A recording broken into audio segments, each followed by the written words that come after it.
अब गर्ग संहिता की एक कथा आती है, बहुत ध्यान से सुनना। जब ठाकुर जी ने गिरिराज जी वापस विराजमान कर दिए तो ब्रजवासियों के कुछ समूह आपस में चर्चा करने लगे। बोले, नंद जी को लाला जो है का है ना, जे सामान्य बालक नहीं है, जे कोई भगवान है और या फिर ये कोई देवता है।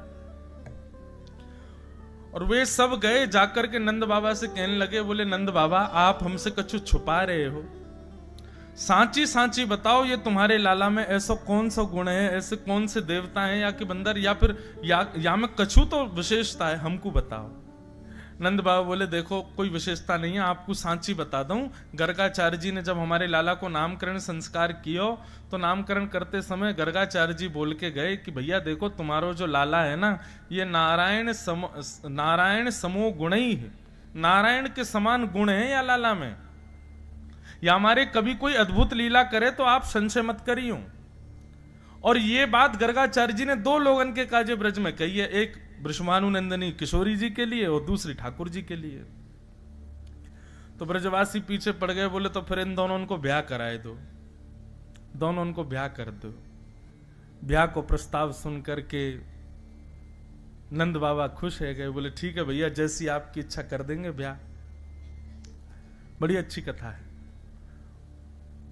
तो नियम क्या है? बोले ब्याह पक्का कब होता है?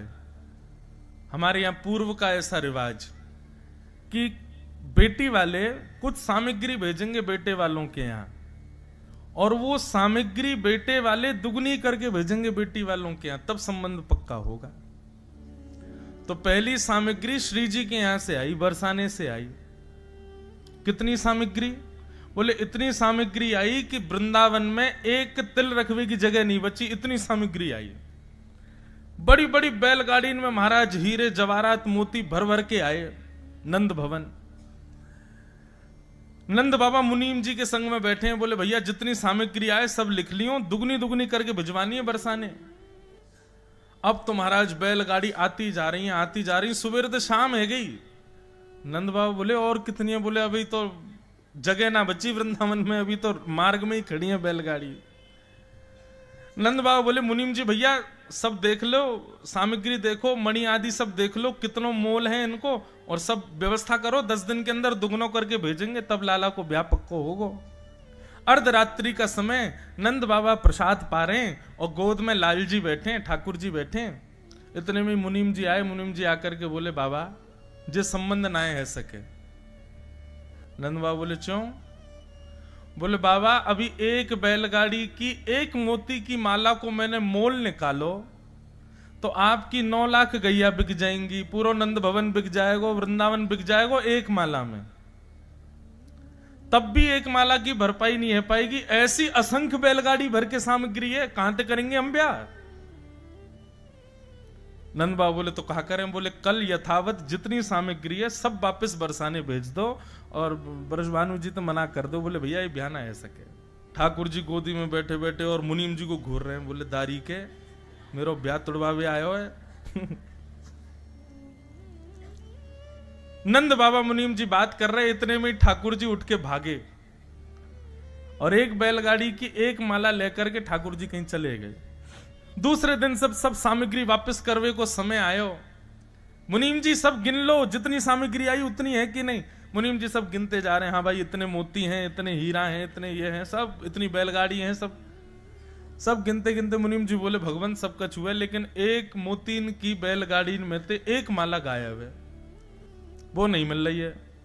नंद बाबा सिर पे हाथ धर के बैठ गए, बोले दुगनो करनो तो दूर की बात, जितनो आयो उतनो भी ना पहुंचा पा रहे वापस। जन कहां ते कोई निगोरो चोर आगो चोरी करके ले गो रात में। नंद बाबा बड़े परेशान। इतने में ही नन्हे से मदन गोपाल आए। बाबा का भयो, तुम रो काई को रहे हो? अरे देख लाला तेरे ब्याह के काजे इतनी सामग्री आई, ना जाने कहां ते कौन सा कोई चोर आयो या मैं तो एक मोती की माला लेके भाज गयो। कहा करें, हम तो मुंह दिखावे लायक भी नहीं बचे, ब्रजभानु जी कहां सोचेंगे हमारे बारे में। ठाकुर जी बोले बाबा चिंता क्या कर रहे हो, बा माला है तो मैं लेके चलोगो। ठाकुर जी बोले कहां लेके गए हो?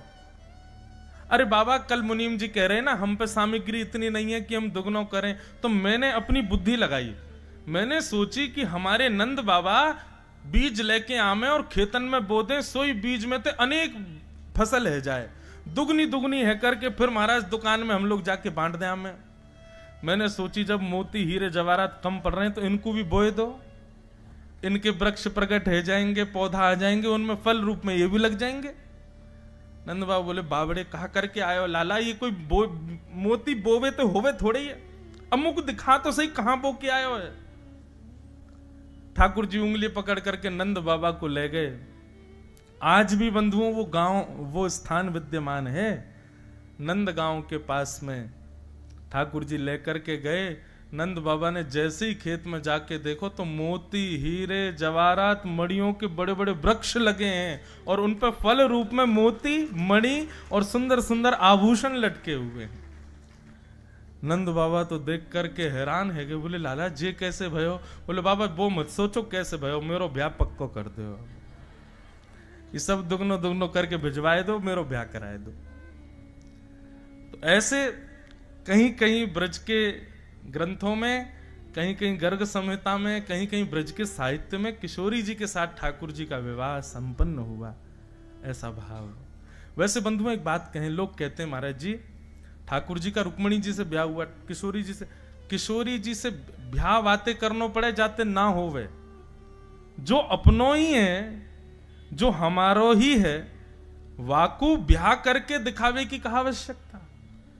श्री जी ठाकुर जी से भिन्न नहीं है, श्री जी ठाकुर जी से अलग नहीं है, श्री जी तो नित्य ठाकुर जी की हैं। हाँ, लक्ष्मी ठाकुर जी की नहीं है, इसलिए ठाकुर जी उससे ब्याह करते हैं। ब्याह उसी से तो किया जाता है जो हमारा नहीं है, अपना बनाने के लिए उससे ब्याह किया जाता है, लेकिन जो नित्य हमारा है। अब ये विषय ऐसा है कि इसके लिए तो फिर भाव से राधा रसामृत सुनो, ब्रज की लीलाएं अलग से सुनो, वो हम करते हैं, साल में 1-2 बार करते हैं, तब ये भाव समझ आए।